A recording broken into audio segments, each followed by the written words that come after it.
So, we're going to talk about play with rules. We like to add rules to games because it makes it more of a mental challenge.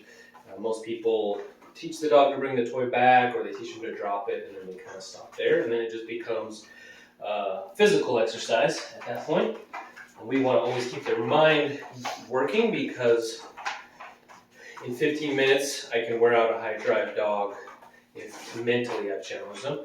Versus physically, if you just focus on the physical side of things, you tend to train a marathon runner, and you just need more and more time to tire them out. So I also think they feel better at the end of the session if you challenge them.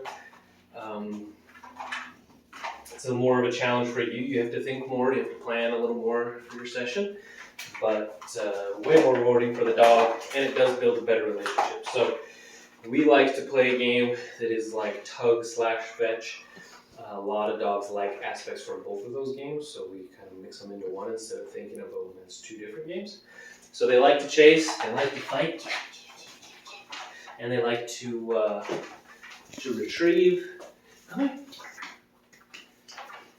And they also like the aspect of, you can think of consuming or chewing on the toy, as part of the play process. So a lot of dogs really like to come and just kind of celebrate a little bit, but also enjoy, like, okay, I got the thing. So they're all predators, right? They're all competitive by nature. They like to chase things genetically. They're wired that way. And so we're trying to hit all the buttons in that process. So the more every dog I play with, I'm trying to figure out what do they like the most about the game we're playing and make the game as fun as possible for this dog so that when I say drop it, sit down, that they're going to be more motivated to do it. Huh. Get it. Good. Oh, she's tough. Gosh. Alright. If you win the toy, make them work for it. So if it slips out, that's the game. Win the toy, right? Most people get right back to them. I like to sneak off of it so that way she's like, man, if I don't hold on to that thing, then I'm going to lose that round, and Ryan's going to make me chase him down for it. So just keep them a little more focused that way. Good job. And typically you can talk to them, growl at them, and they just tend to get a little more into it. As long as you're both having fun and it's playful. Good girl. Good girl. So the first rule we like to teach them is to drop it. So what we do is we push it into our leg, we say drop it, and we just make the toy as boring as possible. Yes, good job. And as soon as she disengages, the game gets funny.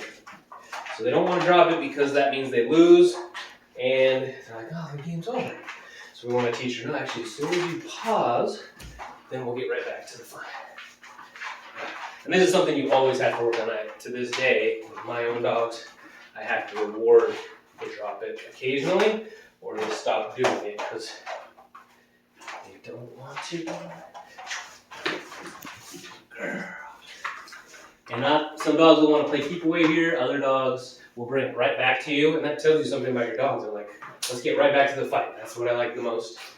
And others are like, let's chase, let's. So you just kind of pay attention to what your dog likes. She's trying to get close to my hand on purpose here a little bit. Aren't ya? So I like to make it, as you can see, it's 99% fun with 1% rules. And that's where I like to keep it for a good long while. So it's not too hard for them. Good job. Oh, she's your tough. Okay. Okay. Drop. So it works best to kind of push into your leg. Yes, good. Sometimes I go right back to fighting. And sometimes I throw it for them. Just depends on the dog. I like to keep them guessing a little bit, keep them interested. So other things you can do while you're doing tug and you're working on the drop it, you can cover their eyes. Ooh, girl. If she would have dropped it, which a lot of dogs will, as soon as you cover, they drop it, then I run off with it. She got a little feisty with me. Oh, good job. Oh, good job. I like to grab their paws. Gotcha. Oh, gotcha. Oh, gotcha. Like that. Now she has to come get it again. Let's see if she does it this time. Yeah. Good girl.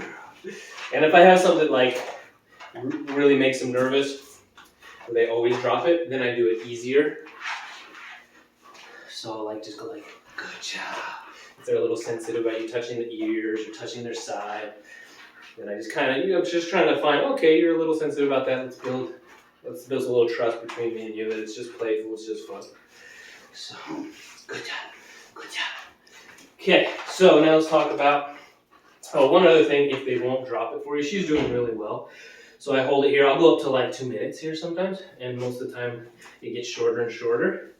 If you're having a dog who won't, that's why this leash is on. So I say drop it, she's not doing it, and I just put a little tension on the leash, and I just hold it here, and do your best. You can even just completely let go of the toy. It's got me breathing heavy already. So you can let go of the toy. The rule here, if you have to go, this is like the slowest, most extreme version of drop it. I just hold a little tension on the leash, and I don't let them lay down, because then they'll chew on it and kind of get some reward there. So I'll make her stay in the sit. And then as I reach for it, if she moves forward at all, I disengage. So she learns, man, forward movement triggers the opposite of what I want.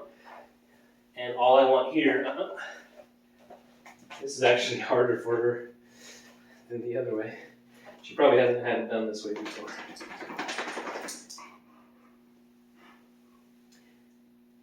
I don't want to have to pull that hard on the leash, so I'm going to use her collar because she's not. It also helps to get a little distance. So I'm going to separate a little here. And then we just do this. And I move real slow. And just kind of keep her 3 or 4 feet away.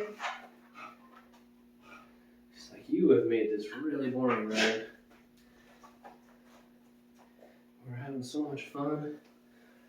But this is kind of, sounds like a conversation we need to have. Okay, sometimes the human needs to pick up the toy, and it doesn't mean immediately attack. So it's not a bad lesson for her to learn, even though, yes, good job. So that's all I wanted, was that little pause.